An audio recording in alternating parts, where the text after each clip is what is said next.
राधे राधे, हरे कृष्णा। नासिक में ये हमारा पहला दिन और नासिक में घूमने के लिए बहुत कुछ है। सुबह सुबह नहा धो के हम लोग तैयार हो चुके हैं और सबसे पहले हम ब्रेकफास्ट करने के लिए पहुंच गए। हमारा बफे सिस्टम था, उसमें हमें मिली थी इडली, सांभर, ठीक है ना, उत्तपम, बड़ा। उसके बाद लड्डू गोपाल को हम लोगों ने खाना खिलाया और लड्डू गोपाल के लिए भी हम लोग खाना लेके आए थे। उनको भी नहला धुला के हम लोगों ने रेडी कर लिया था। और लड्डू गोपाल के लिए बहुत सारा खाना हम लेके आए, जैसे कि इडली लेके आए, जूस लेके आए हम लड्डू गोपाल के लिए। ऑरेंज वगैरह हम अपने साथ ही कैरी करते हैं, खजूर, ऑरेंज, चौलाई के लड्डू ये हम अपने साथ ही कैरी करते हैं। उसके बाद हमारी सवारी, वो हमारी गाड़ी निकल चुकी थी नासिक को पूरा घूमने के लिए। मैंने बहुत सुना था नासिक के बारे में। और सबसे पहले हमने देखा राम कुंड। वनवास के समय भगवान राम यहाँ पे स्नान करते थे, इसलिए इसका नाम राम कुंड पड़ा था। तो हमने सबसे पहले राम कुंड के दर्शन किए। उसका जल जो है हम लोगों ने आचमन किया। सबसे पहले तो वहाँ पे फ़ोटो खींची।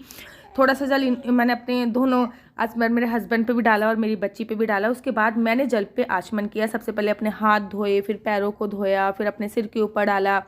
उसके बाद फिर थोड़ा सा जल मैंने पिया, क्योंकि हम लोग नहा के आए थे इसलिए हम लोगों ने स्नान नहीं किया और हमारे पास पर्याप्त मात्रा में समय भी नहीं था। थोड़े भगवान राम को याद करते हुए ये जल भी दिया और सूर्य भगवान को याद करते हुए जल भी समर्पित किया। तो इस प्रकार से राम कुंड में मैंने ये सब चीज़ें एक करी। आप लोग भी आचमन जरूर किया कि चाहे यमुना जी में चाहे कहीं भी आचमन अवश्य और अवश्य करना चाहिए। थोड़ा बहुत आचमन तो आपको जरूर और ज़रूर ही करना चाहिए। उसके बाद हम लोग लाइन में लग गए और पहुंच गए सीता जी की गुफा को देखने। यहाँ पे सीता मैया की एक गुफा है जो कि नासिक में सबसे पॉपुलर जगह है। हम लोगों ने सीता मैया की गुफा देखी। उससे पहले मैं आपको बताती हूँ कि इस जगह का नाम नासिक में पंचवटी है। यहाँ पे 5 बट वृक्ष हैं जो कि लक्ष्मण जी और राम जी के समय के हैं। यहाँ पे गुफा बनाई थी भगवान जी ने सीता मैया को छुपाने के लिए। उसकी स्टोरी मैं आपको बाद में बताऊंगी, क्यों छुपाया था, किस लिए छुपाया था।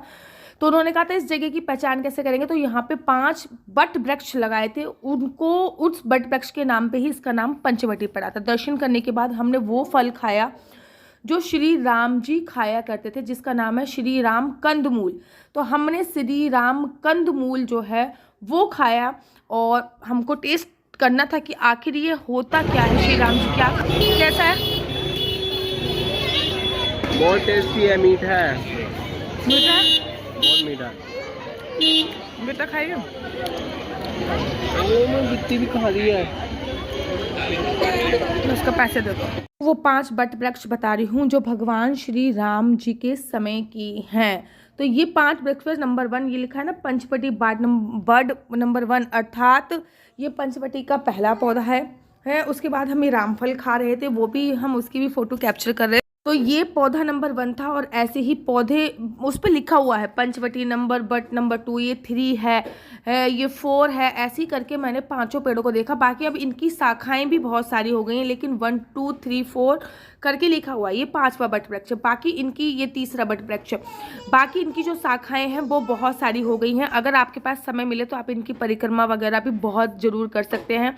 अपनी मनोकामना से कलावा भी इत्यादि इसमें आप बांध सकते हैं। अब मैं आपको बताती हूँ कि हम लोग पंचवटी पे हम लोगों ने दर्शन किए। ठीक उसके सामने एक म्यूजियम टाइप का कह सकती हूँ, जिसमें सीता हरण के बारे में सारी जानकारी दे रखी थी। एक म्यूजियम टाइप का था जिसमें सीता हरण के बारे में संपूर्णतः जानकारी दी थी।